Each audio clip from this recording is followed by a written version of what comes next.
Hey, it's Pastor Jon here again with Corndale Church. Got a lot of questions in from this past Sunday. I did a sermon on radical generosity. We were talking about who we want to be in the coming year, and I preached on cultivating a heart of radical generosity through the discipline of tithing, and invited you to ask questions, and I'm sure glad I did because I got a lot of questions, which we anticipated would be happening anyway. So this is the last question I think that we've got, and I'm going to go ahead and try and address it. It says, how should we interact with homeless people we drive or walk by? What should we be taking 10% of? Out of our total income, what we have after bills, etc.? Question mark. So there's two things. One is that what's the 10% of, and the other one is the homelessness. So I'm going to deal with the 10% first, okay? So should it be what we have left after bills? I don't know about you, but I do know for me that 10% of what I have left after paying my bills is zero. So I don't know how that practically works. And of course, I'm being a little bit facetious, but I think you'll see when the Bible talks about giving 10% of the harvest or the tithe of 10%, it's 10% of your income. It's 10% of what God has entrusted to you for whatever that period of time is, whether that's a month or whatever. It's 10% of the whole. I think if you look back at Malachi 3, it talks about the full tithe or a tithe of the whole part. And so it's my belief that when the Bible talks about a tithe, it's not talking about 10% of what's left over after your bills, or 10% of what's left over, after you pay your mortgage or whatever. It's 10% of what you're making, and it would be based on your income, just the way your taxes would be. So that's the way that I understand it. I think that's the way that a lot of people have understood it throughout history. It seems to be that the 10% is a 10% of the whole. So that's the first thing. The second thing is, how do you interact with homeless people that we walk by or we drive by? And that's actually a really great question. And I know that people have responded to this issue in different ways. And so I'll present two potential options for you. People talk about giving the homeless or the poor a handout or a hand up. And sometimes those two things kind of compete, and you can understand why they might compete. I think I might lean towards a both-and approach. So what is a handout? A handout is, you see somebody on the side of the road, they've got a sign, they're asking for money, somebody's hungry, whatever.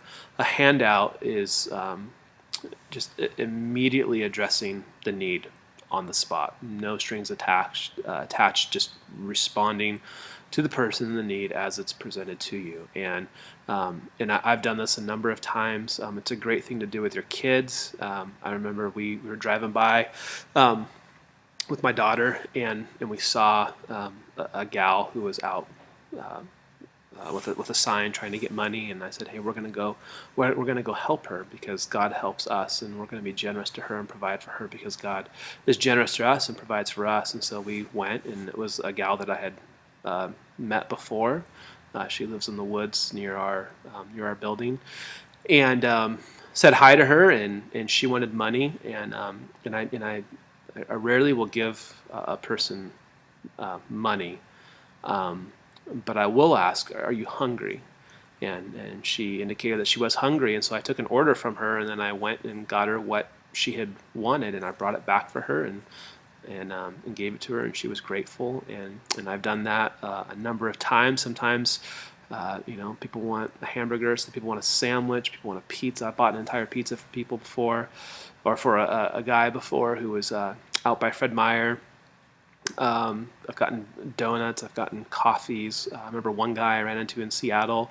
I said, are you hungry? He's like, no, I just need some cigarettes. So I went and bought him some Marlboro Reds, and that's what he wanted. And it was important to me to be generous to him. And so I think that's an important thing to do. I know some people ask, well, it's not helping them long term. And that very well may be true, but I think it is somewhat helpful, and I know that it's helpful for me to be able to respond in the moment and say, there's a need right now, and I'm gonna at least try to address that in some way that I can. And so that's led to relationships with people, knowing them. I know one gal, she didn't have shoes, and so got her shoe size and went and bought her some shoes and met her back where she's always at. And me and my kids were able to give them to her before Easter one year. And so I think immediately responding, it can be a good thing. I don't think it obviously doesn't address everything, but I think it's helpful. And if you pay attention, you'll see that the same people tend to hang out in the same spots. And so what you might want to do is just pick one of those spots, pick one of those corners that you go by on a regular basis. And when you go by, stop and ask them, what are their needs? And maybe just create a, regular habit of addressing or providing that need for them. And so I would definitely recommend doing that. But so people call that a handout. The other option is a hand up, which is addressing the whole issue, and that's absolutely so important to do because people need more than food. And so one of the ways that we try to do that at Cormdale Church is through working with the Bremerton Rescue Mission here on Wednesday nights, where we're providing meals for individuals, sometimes entire families, and we're providing sleeping bags and resources that people need. There's the Salvation Army, which does all of that, plus counseling and life training. And the realities of the need is just, it's an incredible need. Somebody who's in that position really needs so much. And so I think, addressing immediate needs can be good, and I think we need to be mindful of long-term processes. So whether that's working with an organization that has people who are trained and equipped to deal with that, and maybe it's financially supporting them, I think that's a great idea. There's local organizations that do that, and I really think it's good to do a both and approach to it. So if you see the need, man, I just encourage you to meet it, and also encourage you to think about maybe giving your time to a local organization, a food bank, the Salvation Army, where they're meeting some of those needs, plus they're doing other things, and that can be a really helpful thing. So a both and, meet the immediate need and consider being part of a long-term solution. So I think that's how we help. So I hope that's helpful for you. Maybe this is something that you need to lead our church in.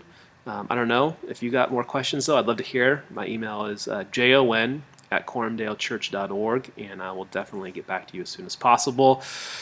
Thanks to everybody for all the questions. Look forward to hearing more in the future, and we'll see you on Sunday.